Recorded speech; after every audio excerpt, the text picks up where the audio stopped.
Chapter 62, The Showdown. Daybreak in the foothills, and thick gray fog was everywhere. With such poor visibility, the travelers relied on their other senses.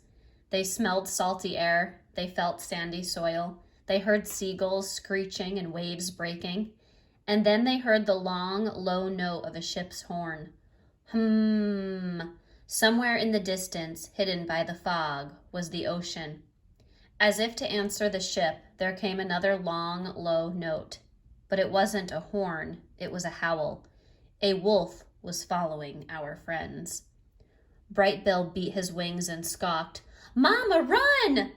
Roz ran downhill deeper into the gloom. Her feet stomped the sandy soil, leaving behind a trail of footprints. There was no time to hide her tracks, so she just kept running. Blurry shapes faded in and out of the fog, and her eyes darted around to see if there were rocks or bushes or wolves. But the robot should have watched where she was going.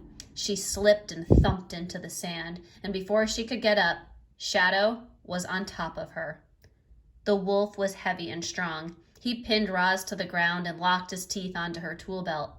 At last, he had caught his prey. Violently, wildly, he thrashed the robot from side to side. Roz tried to squirm free, but Shadow's grip was tight. There was only one thing to do. She reached down beside the wolf's snarling jaws and fumbled with the buckle, and suddenly, she was loose. Shadow staggered backward, the belt dangling from his mouth as Roz stomped away. Brightbill had been circling overhead this whole time, and now he squawked desperate warnings to his mother.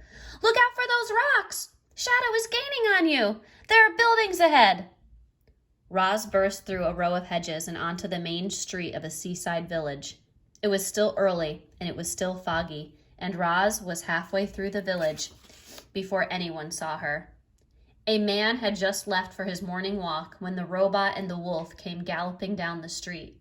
The man decided his walk could wait, and he hurried back inside. Shadow swiped at Roz's heels, but the robot leaped away. She soared over a house and landed on the other side. The wolf dashed around the yard, only to see her leaping away once more. This time, Roz landed in shallow water. Waves gently sloshed against her ankles. The robot backed into the ocean, up to her waist, and then automatically stopped. Her survival instincts wouldn't let her go any farther. "There's nowhere left to run," Shadow growled as he prowled onto the beach. "Either fight or swim."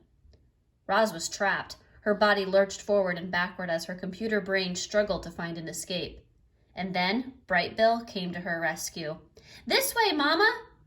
Roz didn't hesitate. She launched herself up from the shallows toward her son's voice. Salt water streamed off her body as she soared through the air. Then her feet pounded into the sand beside Brightbill, who was perched atop an old rowboat. By the time Shadow arrived, our friends were rowing away from shore. The wolf's face twisted with rage, and he howled from the water's edge. "You made a fool of me, Roz. My pack and my mate have left me. Now I'm just a worthless lone wolf, all because of you." Roz felt sorry for Shadow. She never meant for any of this to happen. But she had her own troubles. The robot's greatest fear was deep water, and now she was paddling through the waves and out to sea. Chapter 63, The Rowboat. The sun was shining, the fog was thinning, the robot was rowing. Roz was no thief, and she didn't like taking that old rowboat, but judging from its appearance, it had been abandoned years ago. She hoped it wouldn't be missed. Anybody who's rowed one of those boats knows you're supposed to face backward. That can make it tough to see where you're going. This wasn't a problem for Roz, however. She started off rowing normally, and after several strokes of the oars, her head spun around until she was facing forward. And what she saw was blue sky and dark waves and a silver of green on the horizon. "We're in the bay," said Brightbill, swooping down into the boat. "To the north is that distant coastline. To the east is open water. To the west is a seaport, and to the south is the village." And the wolf. It seemed the travelers had no choice but to cross the bay.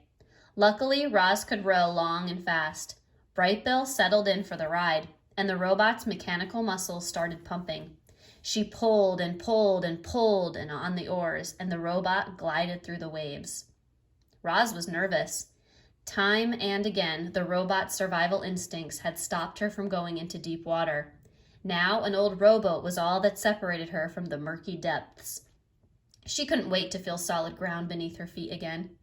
As they rowed deeper into the bay, the waves got larger and rougher. Gigantic swells of water rolled in from the open ocean and started tossing the boat around like a toy. The waves finally became too much for Brightbill. He spread his wings, lifted up on the breeze, and anxiously looked at the choppy surf ahead. "Row faster!" he squawked. "I don't know how much more the boat can take." Roz tried to power through. She rowed faster and faster until the boat was skimming across the water. Too fast. The left oar snapped, then the right, and suddenly the boat was at the mercy of the waves. "Hold on, Mama!" cried the goose. "Here comes a big one!" The rowboat was pulled up the side of a towering wall of water. It teetered at the top, and then the boat went crashing down the other side with such force that the whole thing splintered apart. Roz felt water surging up around her. She clung to debris and kicked her legs, but she wouldn't stay afloat for long. The robot began to sink. The goose floated above. The ocean rolled and sloshed. Then there was a sudden burst of air from somewhere nearby. Brightbill looked toward the noise, but he only saw sea spray drifting on the breeze.